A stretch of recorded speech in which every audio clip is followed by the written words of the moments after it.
Get this filthy woman out of my wedding before she ruins everything.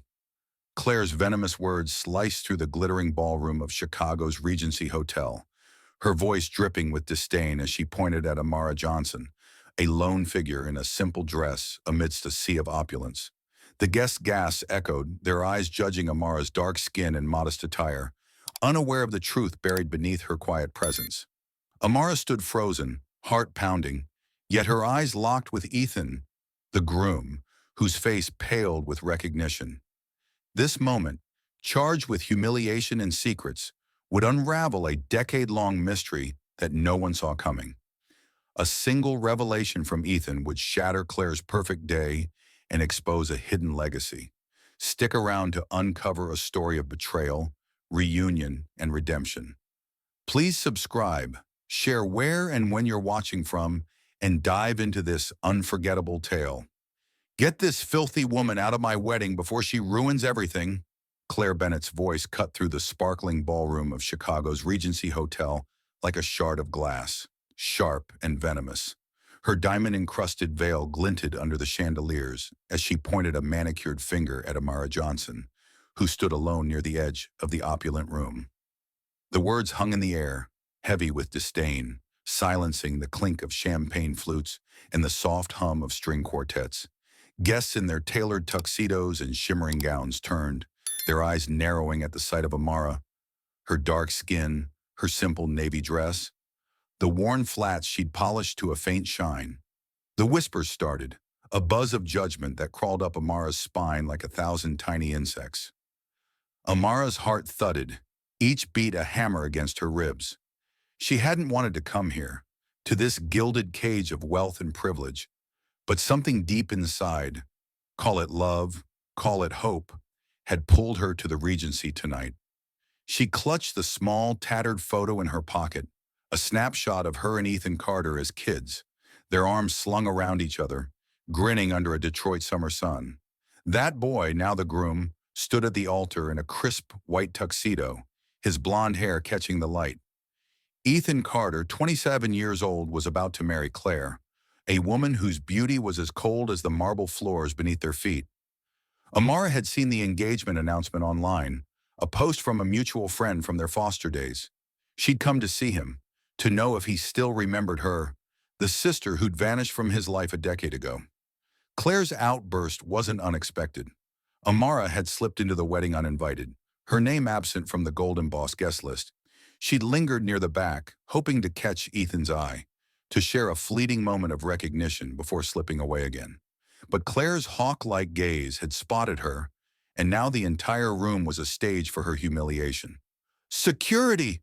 Claire snapped, her voice rising to a shrill crescendo. This beggar doesn't belong here. Get her out." The word beggar stung, not because it was true, but because it carried the weight of every stereotype Amara had fought her entire life. Her dress, hand-stitched from thrift store fabric, was her best effort. But to Claire, it screamed poverty, otherness, unworthiness. Amara's cheeks burned, but she stood her ground, her brown eyes steady despite the tremor in her hands. She could feel the crowd's stares, their silent agreement that she didn't belong in this world of crystal and caviar. A burly security guard in a black suit approached, his face a mask of professional detachment. "Ma'am, you need to leave," he said, his tone low but firm. Amara opened her mouth to protest, to explain, but the words caught in her throat. What could she say? That she was family? That she'd raised the groom when they were kids, when their foster home was their only refuge? That she'd disappeared to protect him from a family that tore them apart? Before she could speak, a new voice broke through the tension, deep and unsteady. "Amara?" Ethan's voice was a lifeline, trembling with disbelief. He stepped away from the altar, his polished shoes clicking against the floor, his blue eyes wide with something between shock and hope. The crowd parted, their whispers growing louder, a wave of curiosity replacing their scorn. Claire's face twisted, her perfect composure cracking. "Ethan, what are you doing?" she hissed, grabbing his arm. But Ethan wasn't looking at her. His gaze was locked on Amara, searching her face as if trying to reconcile the woman before him with a ghost from his past. Amara Johnson, he said again, louder this time, his voice breaking. It's you, isn't it? The room seemed to hold its breath. Amara's throat tightened, tears prickling at the corners of her eyes. She nodded, unable to speak, her fingers brushing the photo in her pocket for courage. Ethan took another step, then stopped, shaking his head as if waking from a dream. I thought, I thought you were gone. I looked for you. For years. His words were raw, carrying the weight of a decade's worth of guilt and longing. Claire's laugh was sharp, cutting through the moment like a knife. This is absurd, Ethan. She's some con artist, probably digging through your past for a payday. Look at her. She gestured at Amara's dress, her tone dripping with mockery. She's not your sister. She's nobody. The word nobody landed like a slap, but Amara didn't flinch. She'd heard worse, on the streets of Detroit, in the bars where she worked, in the silences of a world that often overlooked her. But Ethan's reaction was different. His face hardened, and for the first time, he turned to Claire with something close to anger. She's my sister, he said, his voice low but firm, each word a declaration.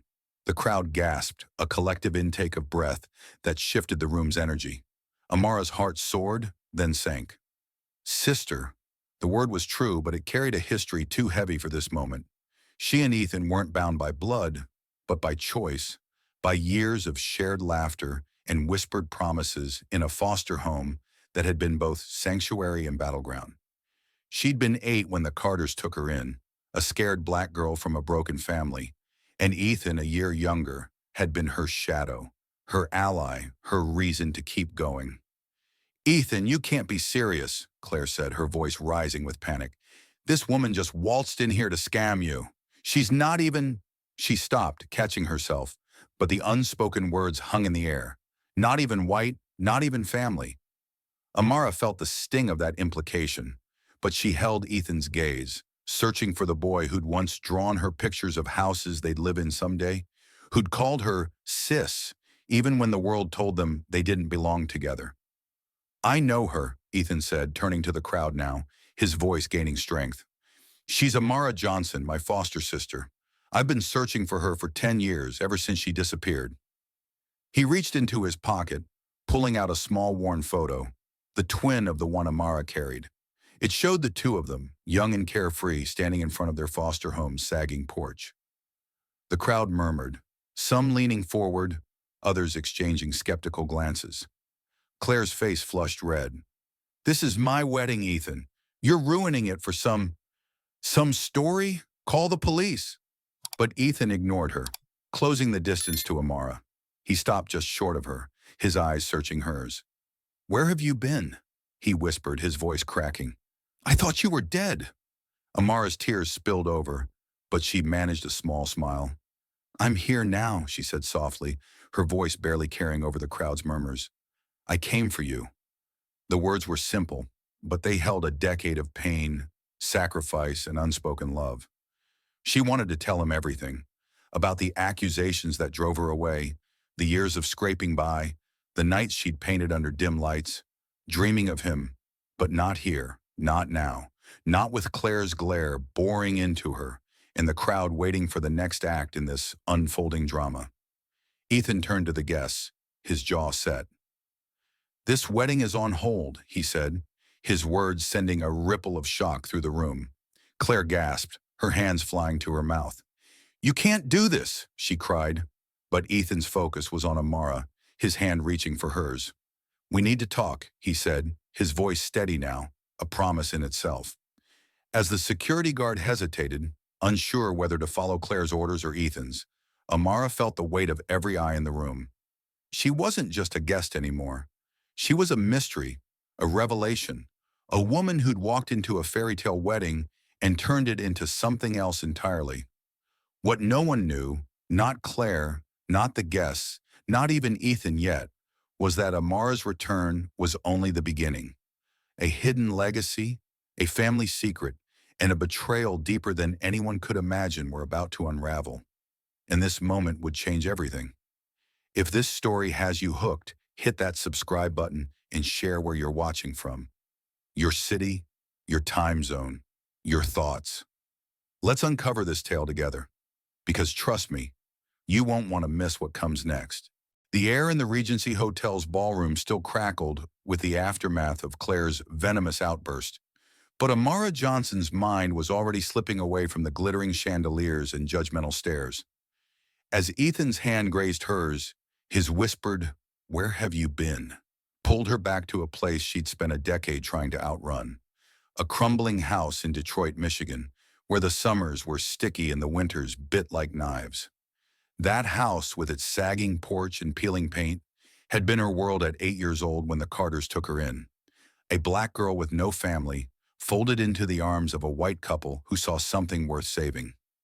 Ethan, a year younger, had been her shadow from the start, his blonde curls and wide blue eyes trailing her through the chaos of their foster home. Now, standing in the wreckage of his wedding, Amara knew she owed him the truth, a truth buried in 10 years of silence and survival. She could still smell the rain from that night, 10 years ago, when everything fell apart. It was a muggy August evening in Detroit, the kind where the air clung to your skin like damp cotton. Amara was 18, just a month shy of starting community college, her dreams of becoming an artist pinned to a scholarship she'd fought tooth and nail for. Ethan, 17, was sprawled on the living room floor, sketching blueprints for imaginary treehouses, his laughter filling the gaps left by their foster parents' strained silences. The Carters, James and Margaret, had been their anchors, but that night, the anchor broke. James never made it home from his night shift at the factory. A drunk driver, a slick road, a screech of tires, gone in an instant. The news came through a phone call that shattered Margaret, leaving her a ghost in her own home, her eyes vacant, her hands trembling as she clutched a bottle of pills. Amara tried to hold it together for Ethan's sake.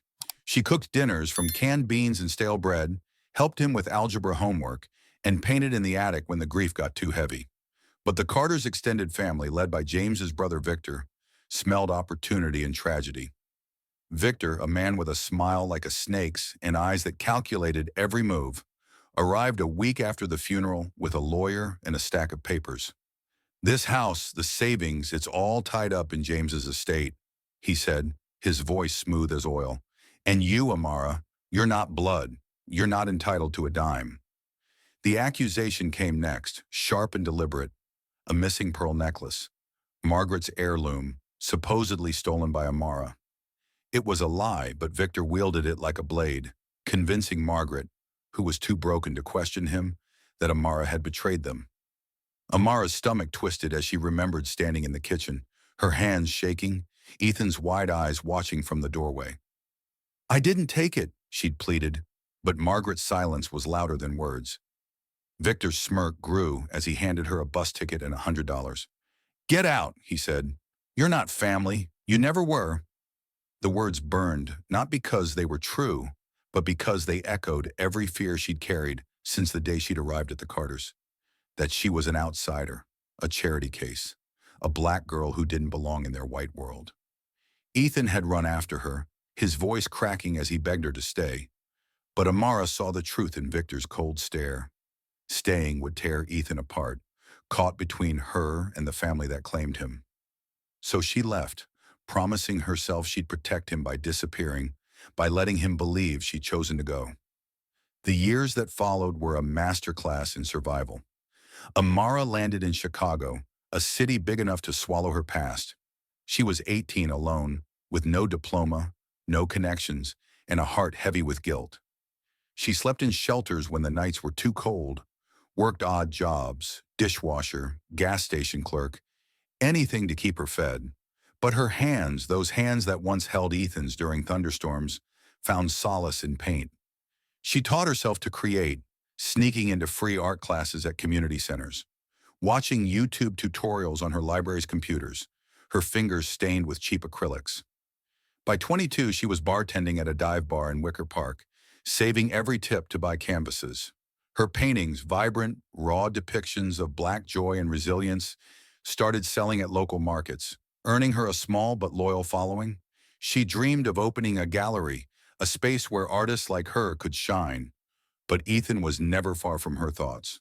Every night, as she scrubbed bar counters or sketched under a flickering bulb, She wondered about him. Was he still drawing? Did he hate her for leaving?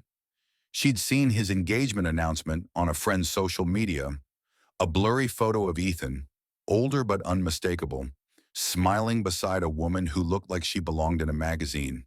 Claire Bennett, the caption read, with a heart emoji and a date for the wedding. Amara's heart had lurched.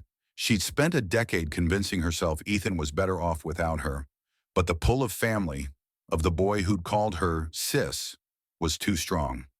She bought a bus ticket to the Regency, stitched a dress from thrift store fabric, and walked into a world that wasn't hers, hoping for a glimpse of the brother she'd lost. Now standing in the ballroom, Amara felt the weight of those years crash into the present.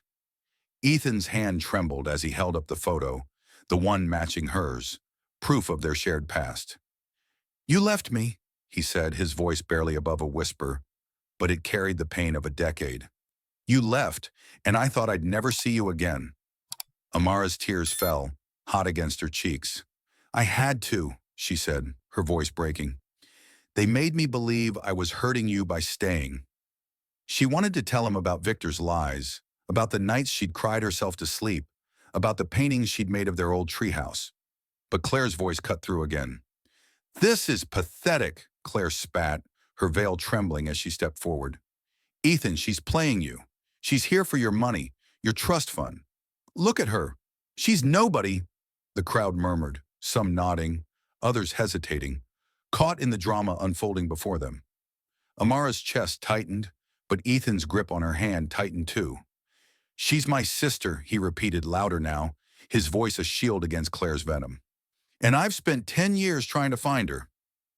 The security guard stepped back, sensing the shift in the room. Guests leaned forward, their curiosity outweighing their judgment. Amara felt exposed, raw, but Ethan's presence anchored her. She hadn't come to ruin his day, only to see him, to know he was okay. But now, with his hand in hers and the truth spilling out, she realized this moment was bigger than both of them. Something was hidden in the Carters' past, something Victor had buried, something tied to the trust fund Claire was so desperate to protect. Amara didn't know what it was yet, but the fire in Ethan's eyes told her he'd been searching for answers too. This wedding, this glittering facade, was about to crack wide open, revealing secrets that would bind them together or tear them apart forever. If this story's gripping you, hit that subscribe button and tell us where you're tuning in from. Your city, your time zone, your heart. Stay with us because Amara and Ethan's journey is just beginning, and the truth will change everything. The Regency Hotel's ballroom faded from Amara Johnson's mind as she stood clutching Ethan's hand. His words, "She's my sister," still echoing in the charged silence. Claire's venomous glare and the crowd's murmurs felt distant now, drowned out by the rush of memories that pulled Amara back to the years she'd spent building a life from the ashes of her past. Chicago's gritty streets, its neon-lit nights, and the relentless grind of survival had shaped her into the woman who dared to walk into this wedding uninvited. As Ethan's blue eyes searched hers for answers, Amara's thoughts drifted to the decades she'd spent alone, painting her pain onto canvases, pouring her heart into a dream that kept her tethered to the brother she'd left behind. 10 years ago, Amara had stepped off a Greyhound bus in Chicago with nothing but a duffel bag, $100, and a heart heavy with guilt. She was 18, a black girl in a city that didn't care about her story. Detroit's wounds, Victor's accusations, Margaret's silence, Ethan's tear-streaked face as she walked away, followed her like a shadow. She found a women's shelter in Uptown, where the beds creaked and the walls smelled of mildew. But it was a start. By day, she scoured job listings, her high school diploma incomplete, her art scholarship a distant dream. By night, she lay awake, replaying Ethan's voice, promising herself she'd find a way to make things right. Survival wasn't just about food or shelter. It was about holding on to the piece of herself that still believed in the girl who'd once painted sunsets with her foster brother. Her first job was washing dishes at a diner on Clark Street, the kind of place where truckers and night owls traded stories over greasy eggs. The work was grueling, scalding water, aching hands, 12-hour shifts for minimum wage. But Amara didn't complain. She smiled at the cooks, learned their names, and saved every penny, hiding crumpled bills in a coffee can under her cot. At 19, she landed a better gig as a cashier at a gas station, where the fluorescent lights buzzed and the occasional drunk tested her patience. But it was there, during slow midnight shifts, that she rediscovered her art. She'd sketch on napkins, capturing the faces of strangers, tired mothers, lonely cab drivers, kids with dreams bigger than their circumstances. Those sketches were her rebellion against a world that tried to erase her. By 22, Amara had moved into a shoebox apartment in Wicker Park, its walls thin enough to hear her neighbors' arguments. She'd upgraded to bartending at the Rusty Nail, a dive bar where the jukebox played Nina Simone, and the patrons tipped well if you remembered their stories. The job gave her nights to paint, her tiny living room a chaos of canvases and cheap acrylics she bought from discount stores. She taught herself technique from YouTube tutorials, her laptop balanced on a milk crate, her fingers stained with colors that spoke what words couldn't. Her paintings were raw, vivid, portraits of black women laughing, dancing, dreaming against backdrops of urban grit and golden light. They caught the eye of a local vendor at a street market who offered her a booth. "You've got something real here," he'd said, and for the first time Amara felt seen. Her art became her lifeline. By 25, she was selling pieces at small galleries, her work featured in community shows celebrating Black artists. She called her style resilience in color, each stroke a defiance of the world that had called her nobody. She painted a woman braiding her daughter's hair under a street lamp, a man playing saxophone on a rooftop, a girl like her younger self, dreaming of a future she couldn't yet touch. Each sale, $50 here, $200 there, went into a savings account labeled Gallery Fund. Her dream was to open a space for artists like her, young Black creators who needed a stage, not a spotlight that judged their worth by their skin or their past. But Ethan was never far from her mind. She'd check his name on social media, using a fake account to avoid detection. She saw his high school graduation, his acceptance to Northwestern for architecture, his first internship at a Chicago firm. Each milestone was a knife in a balm, pride that he was thriving, pain that she wasn't there to cheer him on. She kept the photo of them, taken when she was 9 and he was 8, tucked in her wallet. In it, they stood on the Carter's porch, her arm around his shoulders, his grin wide enough to light up Detroit. She'd trace his face at night, whispering apologies to a boy who might never forgive her for leaving. The decision to attend his wedding came on a whim, or maybe it was fate. Scrolling through a friend's Facebook page late one night, Amara saw the announcement. Ethan Carter and Claire Bennett, engaged, wedding at the Regency Hotel. Her heart lurched. She'd spent 10 years convincing herself Ethan was better off without her, that her absence had protected him from Victor's poison. But the thought of him starting a new life, unaware of her love, her sacrifice, was unbearable. She spent a week stitching a navy dress from thrift store fabric, her fingers pricked by needles, her heart pounding with doubt. What if he hated her? What if he'd forgotten her? But she had to know, had to see the man he'd become, even if it meant facing rejection. The night before the wedding, she stood in her apartment, the dress draped over a chair, her painting stacked against the wall. She looked at one she'd never shown anyone, a portrait of her and Ethan as kids, sitting under an oak tree, their laughter frozen in time. "I'm coming, little brother," she whispered, her voice steady despite the fear. She didn't know what she'd find at the Regency, but she knew she couldn't stay away any longer. The pull of family of the boy who'd once called her sis was stronger than the weight of her past. Now back in the ballroom, Amara felt the years collapse. Ethan's hand in hers was warm, real, a tether to the life she'd left behind. Claire's voice, shrill and desperate, tried to pull them apart, but Amara barely heard her. She saw the boy who'd drawn tree houses, who'd clung to her during thunderstorms, who'd made her believe she was more than the world's judgments. But she also saw the man he'd become, successful, confident, yet standing on the edge of a life built on secrets she didn't yet understand. Victor's shadow loomed, and Claire's venom hinted at something deeper, something tied to the trust fund Ethan had mentioned. Amara didn't know what lay ahead, but she knew this moment was a turning point. She'd spent a decade running from her past, but now, with Ethan's hand in hers, she was ready to face it. If you're feeling the pull of Amara's story, hit that subscribe button and tell us where you're watching from, your city, your time of day, your thoughts. This journey's just getting started, and the secrets waiting to unravel will keep you hooked. The Regency Hotel's ballroom felt like a stage caught mid-act, the air thick with tension as Ethan Carter's declaration, "She's my sister," hung between Amara Johnson and the stunned wedding guests. Claire Bennett's face was a mask of fury, her veil trembling as she clutched Ethan's arm, but his eyes remained fixed on Amara, searching for the sister he'd lost a decade ago. The crowd's murmurs grew louder, a mix of curiosity and disbelief, but Amara felt only the warmth of Ethan's hand, grounding her in a moment she'd never dared imagine. She'd come to see him, to glimpse the brother she'd left behind, but now with Claire's venomous glare and the weight of unspoken truths, Amara sensed a deeper storm brewing. The wedding was unraveling, and the secrets Claire and the Carter family had buried were about to surface, threatening to shatter everything. Ethan pulled Amara aside, leading her to a quiet corner of the ballroom where the chandelier's light barely reached. His voice was low, urgent. "I never stopped looking for you," he said, his blue eyes glistening with unshed tears. "I hired private investigators, checked shelters, even put up flyers in Detroit.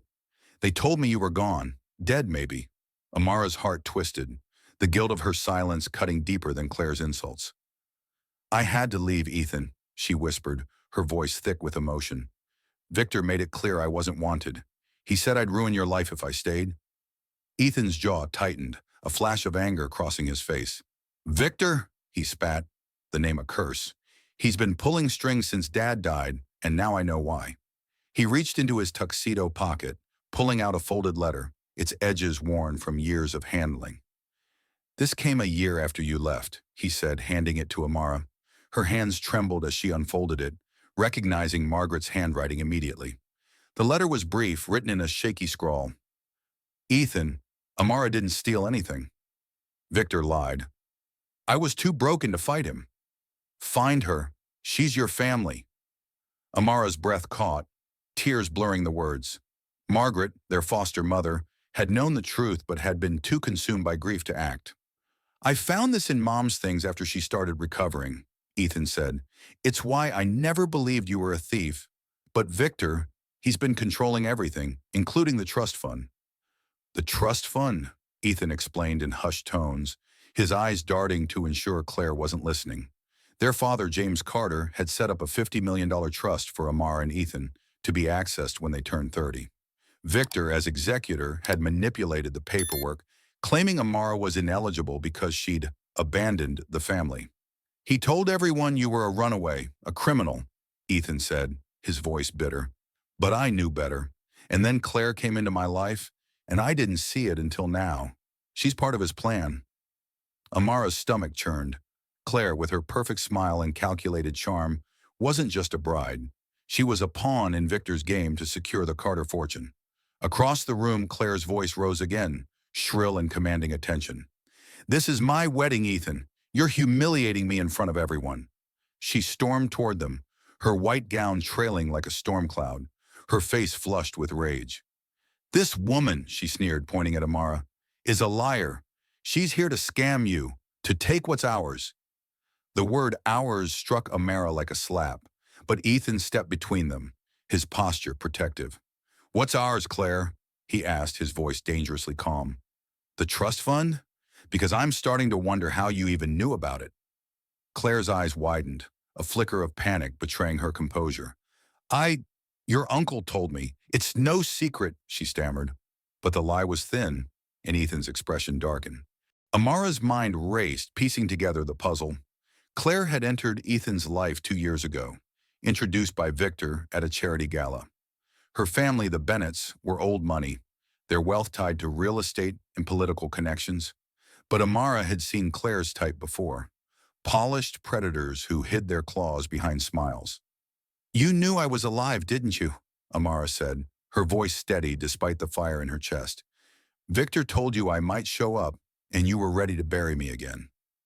Claire's laugh was sharp, dismissive. You're delusional, she said, but her eyes darted to the crowd, seeking allies. The guests, now riveted, leaned closer, sensing a scandal bigger than a disrupted wedding. Ethan's voice cut through the tension. I checked the trust fund documents last year, he said, addressing Claire but loud enough for the room to hear. Victor's been siphoning money into offshore accounts, and your father's firm is listed as a beneficiary. Care to explain? The ballroom gasped, the air electric with shock. Claire's face paled, her lips parting, but no words came. Amara saw the truth in her silence. Claire wasn't just Victor's pawn, she was his partner, positioned to marry Ethan and secure the trust fund through a prenuptial agreement that would give her half of everything. The plan was simple. Marry Ethan, wait for the trust to mature, then divorce him, leaving Victor and the Bennetts with millions. Amara's heart pounded, not with fear, but with a clarity she hadn't felt in years. She stepped forward, her voice rising to match Ethan's. You thought you could erase me, she said, her eyes locked on Claire. You thought you could rewrite my family story, but I'm here, and I'm not going anywhere. The crowd was silent now, their earlier judgment replaced by awe. Amara, in her simple dress, stood tall, her presence commanding the room. She turned to Ethan, her voice softening. I didn't come to take anything from you. I came to make sure you were okay. But now I see you've been fighting the same fight I have. Ethan nodded, his eyes fierce with resolve. We're done here, Montgomery, he said, turning to Claire. This wedding's off. The words hit like a thunderclap. Claire's scream echoed, but Ethan was already moving, pulling Amara toward the exit. We need to find Victor, he said, his voice urgent. He's here somewhere, and he's not getting away with this. Amara's pulse raced, the weight of their shared past fueling her steps. Victor had torn them apart once, but now with Ethan by her side, she felt a spark of hope. The trust fund wasn't just money, it was their father's legacy, a promise of family that Victor had tried to steal. As they pushed through the stunned crowd, Amara knew this was only the beginning. Secrets deeper than Claire's betrayal waited, and the truth would demand everything they had. If Amara and Ethan's fight has you gripped, hit that subscribe button and share where you're watching from. Your city, your time, your heart. The Carter family's secrets are unraveling, and you won't want to miss what's next. The Regency Hotel's ballroom was a fading echo of chaos as Amara Johnson and Ethan Carter slipped through the ornate double doors, leaving Claire's shrieks and the guests' stunned whispers behind. The cool night air of Chicago hit Amara like a slap, sharpening her senses as Ethan's grip on her hand tightened. His face set with a determination she hadn't seen since they were kids, plotting escapes from their foster home's rules. Victor's here, he said, his voice low, urgent. I saw him earlier, lurking near the bar. He's not getting away this time. Amara's heart raced, the weight of a decade's worth of betrayal fueling her steps. The trust fund, $50 million meant for her and Ethan, stolen by Victor's lies, was more than money. It was their father's promise, a legacy of love that had been twisted into a weapon. Tonight they'd uncover the truth, no matter the cost. They found a quiet alcove near the hotel's lobby, its velvet curtains shielding them from prying eyes. Ethan pulled out his phone, scrolling through emails he'd saved from his private investigator. After I found Mom's letter, I dug deeper, he said, his voice taut with anger. Victor's been siphoning funds for years, using fake charities and shell companies.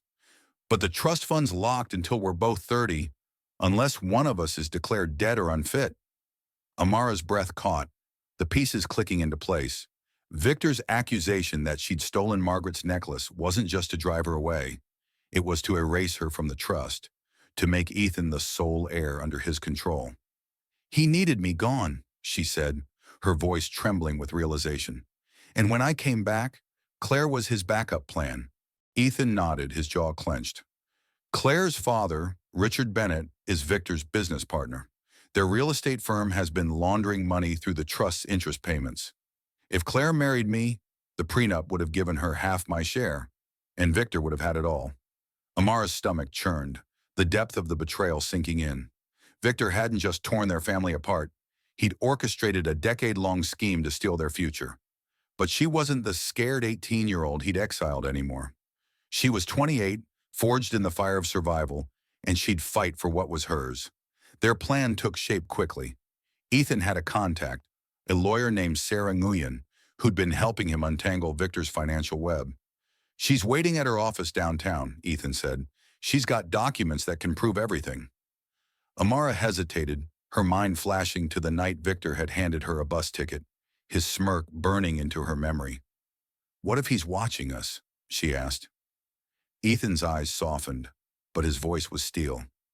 "Let him. We're not running anymore." They hailed a cab, the city's lights streaking past as they headed to Nguyen's office, a small firm tucked in a glass tower on Michigan Avenue. Amara clutched the tattered photo of her and Ethan, its edges worn from years of quiet hope, grounding her against the fear creeping up her spine. Sarah Nguyen greeted them with a brisk handshake, her desk piled with folders and a laptop glowing with spreadsheets. "You're lucky you caught me," she said, her voice sharp but warm. "I've been tracking Victor's accounts for months. He's sloppy, but he's connected." She spread out documents, bank statements, emails, forged signatures. Amara's eyes locked on a letter dated a year after she'd left Detroit, declaring her missing, presumed deceased, and transferring her share of the trust to Ethan, with Victor as guardian. "He forged my death certificate?" Amara whispered, her voice breaking. Nguyen nodded grimly. "He bribed a clerk in Detroit, but we've got proof. Your foster mother's letter, your old school records, even a photo of you from a community center art class 2 years ago." Ethan's hand found Amara's, squeezing tight. "We're taking this to court," he said, "but first we confront him. Tonight." Amara's pulse quickened. Confronting Victor meant facing the man who'd shattered her life. But with Ethan beside her, she felt a strength she hadn't known she had. They returned to the Regency, where the wedding reception had dissolved into chaos. Guests milled about, whispering, while Claire stood near the bar, her face pale, arguing with her father Richard. Victor was there too, his tailored suit immaculate, his smile oily as he placated the crowd. When he saw Amara and Ethan, his expression flickered. Surprise, then fear, quickly masked by arrogance. "Ethan, my boy," Victor said, striding over, his voice dripping with false warmth. "What's this nonsense about postponing the wedding? And who's this guest?" His eyes slid over Amara, dismissive, but she saw the calculation in them. "You know who I am," she said, stepping forward, her voice steady despite the fire in her chest.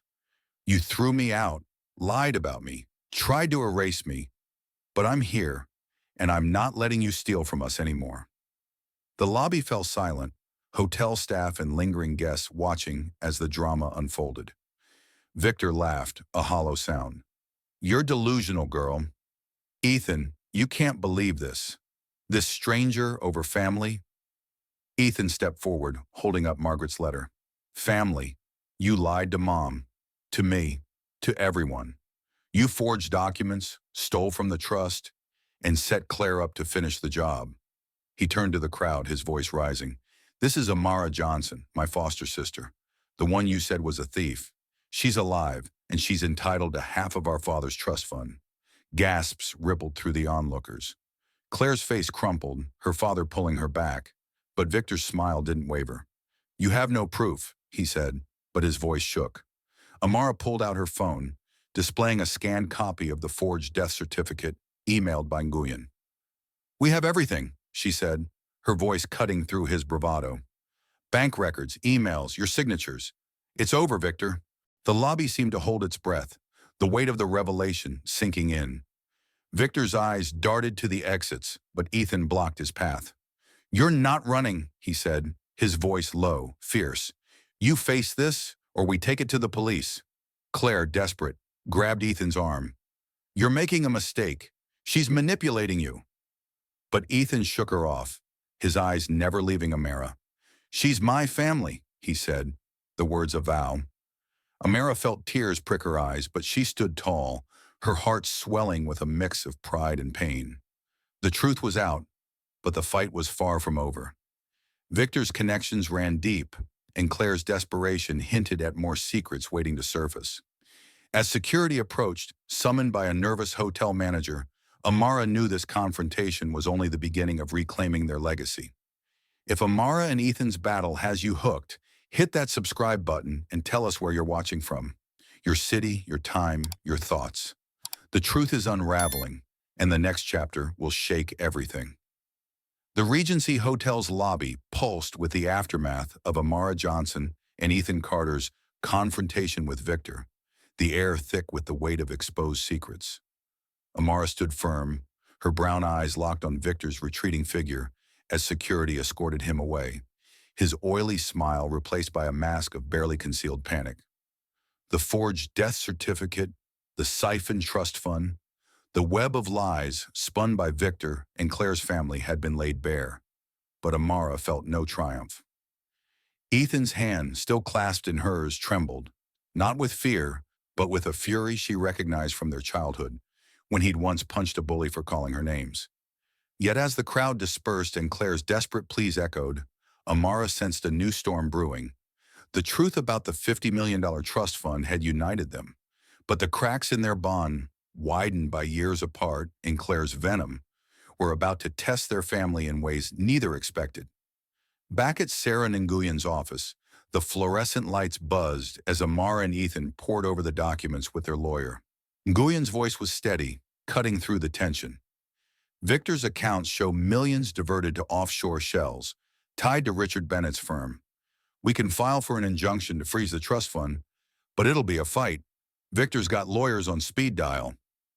Ethan's jaw tightened, his fingers tapping the desk. Do it, he said. I want him to pay for what he did to Amara. Amara's heart swelled at his resolve, but a flicker of doubt gnawed at her. Ethan was fighting for her, but Claire's influence lingered like a shadow. She'd seen the way Claire's words had pierced him in the ballroom, planting seeds of mistrust even in the face of truth. The next day, at a sleek downtown cafe, Claire ambushed them. She swept in, her designer coat billowing, her face a carefully crafted mix of tears and indignation. Ethan, you're throwing everything away, she said, ignoring Amara. This woman waltzes in after 10 years, and you believe her over me? She's after the trust fund. Can't you see that? Her voice was honeyed poison, each word aimed at Ethan's heart. Amara's fist clenched, but she stayed silent, watching Ethan's face. His eyes flickered, a storm of doubt clouding the clarity she'd seen last night. Claire, I saw the documents, he said, but his voice lacked the steel of before. Victor lied. You knew about it. Claire's laugh was sharp, dismissive. Victor's a businessman, Ethan. He made hard choices to protect your family's wealth. Amara's the one who left you, remember? Amara felt the words like a physical blow, but it was Ethan's hesitation that cut deeper. He looked at her, his blue eyes searching, and for a moment, she saw the scared 17-year-old boy who'd watched her walk away in Detroit. Is it true? He asked quietly. Did you come back for the money? The question stung, not because it was fair, but because it revealed the fracture Claire had exploited. Amara's voice was steady, though her chest ached. I came back for you, Ethan. I spent 10 years painting your face, praying you were okay. The money means nothing if it cost me you. Ethan's shoulders slumped, guilt flashing across his face. But Claire pounced. She's manipulating you, Ethan. You're about to lose everything. Our future, your career, your family's legacy. Choose me. The ultimatum hung in the air, a blade poised to sever their fragile reunion. Amara's heart pounded, the weight of a decade's sacrifice crashing down. She'd given up her youth, her dreams, her identity to protect Ethan, and now he stood at a crossroads, torn between the sister who'd raised him and the woman who promised a glittering future. Ethan, Amara said softly, I don't want you to choose me because you owe me. I want you to choose what's right. She turned to leave, her throat tight with unshed tears. She'd faced rejection before, Victor's lies, Margaret's silence, but this felt different, a wound that might never heal. That night, in her Wicker Park apartment, Amara sat among her paintings, the portrait of her and Ethan under the oak tree staring back at her. She wrote a letter, her pen trembling as she poured out the truth. Ethan, I left because I thought it would keep you safe. I stayed away because I believed you deserved better than a sister who brought trouble. I came back to see you happy, not to take anything from you. If you choose Claire, I'll walk away again, because your happiness is all I ever wanted." She sealed the letter, left it with the building's doorman, and booked a bus ticket to Milwaukee. She couldn't stay and watch Ethan choose a lie over their bond. The city's lights blurred through her tears as she packed, her heart breaking with every brushstroke she'd painted for him. But Ethan didn't let her go. At dawn, as Amara waited at the bus station, her bag slung over her shoulder, he appeared breathless, clutching her letter. "I read it," he said, his voice raw. "And I'm so sorry, Amara. I let her get in my head, but you're my family. You always have been."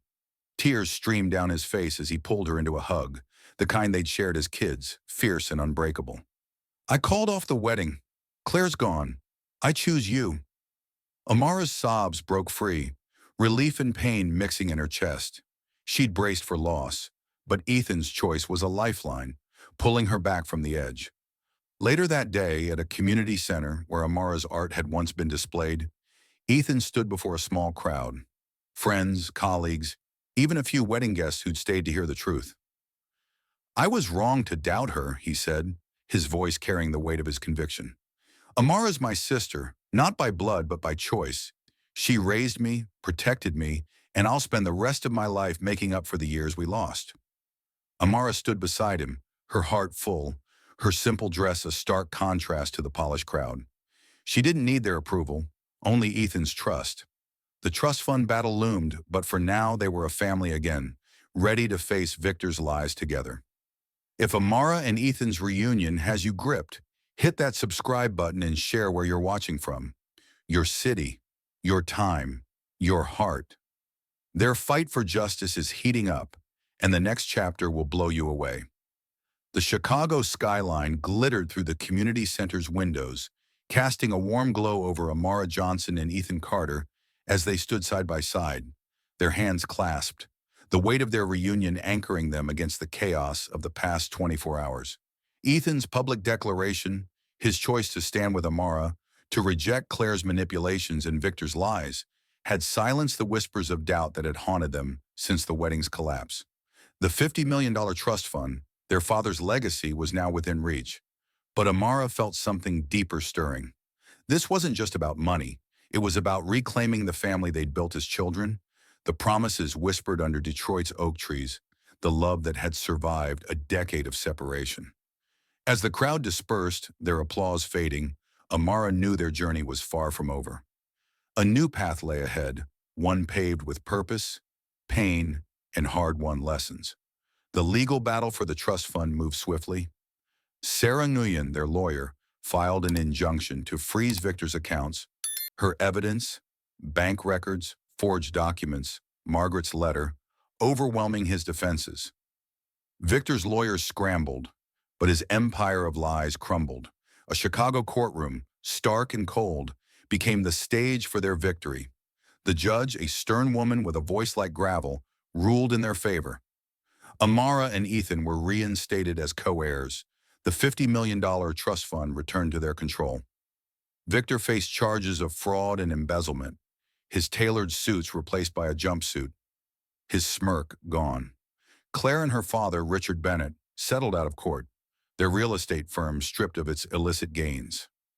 Amara watched Victor's downfall from the courtroom's back row, Ethan's hand steady in hers, and felt a quiet justice, not the burning triumph she'd expected, but a release like exhaling a breath held for 10 years.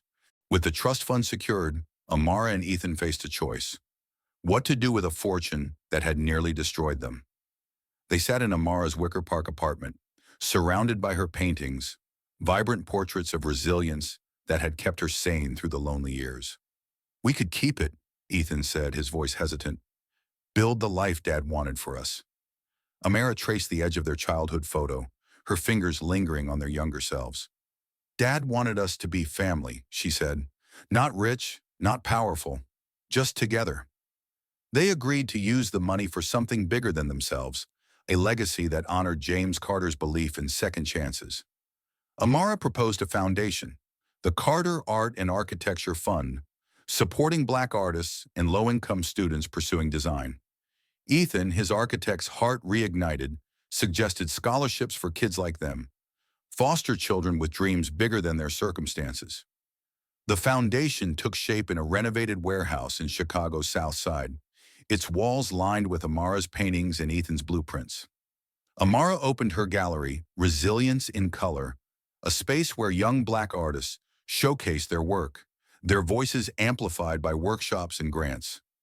Ethan launched a mentorship program, guiding aspiring architects to design community spaces, parks, libraries, homes that fostered hope. Their first project was a community center in Detroit, built on the lot where their foster home once stood. Margaret, now recovering from years of grief, attended the groundbreaking ceremony, her eyes bright with pride as she hugged Amara and Ethan. "You're my kids," she whispered, her voice trembling. "You always were." Amara's tears fell, not from pain, but from the weight of being seen, of being home. Yet the victory wasn't without scars. Amara carried the memory of Claire's venom, Victor's betrayal, and the moment Ethan's doubt had pierced her heart. She'd learned that family, even one chosen, wasn't immune to fracture. At night, in her new studio above the gallery, she painted through the pain, her canvases now softer. Scenes of siblings holding hands, of oak trees under starlit skies. Ethan, too, bore wounds. He confessed one evening over coffee that Claire's manipulation had shaken him, made him question his judgment. "I almost lost you again," he said, his voice raw. Amara squeezed his hand. "You didn't. We're here, and that's enough." Their bond, forged in survival, was stronger now, tempered by the truth that love required trust, not just sacrifice. A year later, the gallery's opening night buzzed with life. Artists, students, and community leaders filled the space, their laughter mingling with jazz from a local band. Amara stood in a dress she'd sewn herself, no longer thrift store fabric but vibrant silk, a testament to her journey. Ethan, in a tailored suit, grinned as he unveiled a model of their Detroit Community Center, its design inspired by the tree houses they'd dreamed of as kids. Margaret, radiant in recovery, raised a glass to them, her toast simple. To family, chosen and unbreakable. The crowd cheered, but Amara's eyes were on a young artist, a Black girl named Kira, whose painting, a mother and daughter under a Chicago street lamp, hung beside hers. Kira's shy smile reminded Amara of herself at 18, dreaming against the odds. As the night wound down, Amara stepped outside, the city's pulse a quiet hum. She thought of the lessons carved into her soul. Family wasn't blood, but choice, a commitment to show up even when it hurt. Love wasn't enough on its own. It needed honesty, courage, and the willingness to fight for what mattered. The trust fund, once a curse, had become a tool for healing, not just for her and Ethan, but for a community that deserved to dream. She'd lost years, faced rejection, and walked through fire, but she'd emerged whole, her art and her brother her anchors. An invitation arrived that week, a gallery in New York offering Amara a solo exhibition. It was a dream she'd barely dared to hold, but now, with Ethan by her side and their foundation thriving, it felt possible. She looked at him, sketching plans for a new park, and saw the boy who'd promised her a treehouse. "We did it," she said, her voice soft. Ethan smiled, his eyes bright. "We're just getting started, sis." If Amara and Ethan's journey has you captivated, hit that subscribe button and share where you're watching from. Your city, your time, your heart. Their story proves that love and purpose can rise from pain, and I'd love to hear your thoughts in the comments. Stay with us for more stories that move you. This story of Amara and Ethan is a powerful testament to the strength of chosen family, the resilience to overcome betrayal, and the courage to reclaim what's rightfully yours. It's a reminder that love, when paired with honesty and perseverance, can transform pain into purpose, inspiring us all to fight for those we hold dear and to rise above the world's judgments. I hope their journey has moved you, sparked reflection, or ignited your own dreams. Please share your thoughts in the comments. What did this story mean to you? Where are you watching from? And what inspires you to keep going? Thank you for joining us on this unforgettable ride. Hit that subscribe button, and let's meet again in the next story. where more lives, lessons, and hearts await.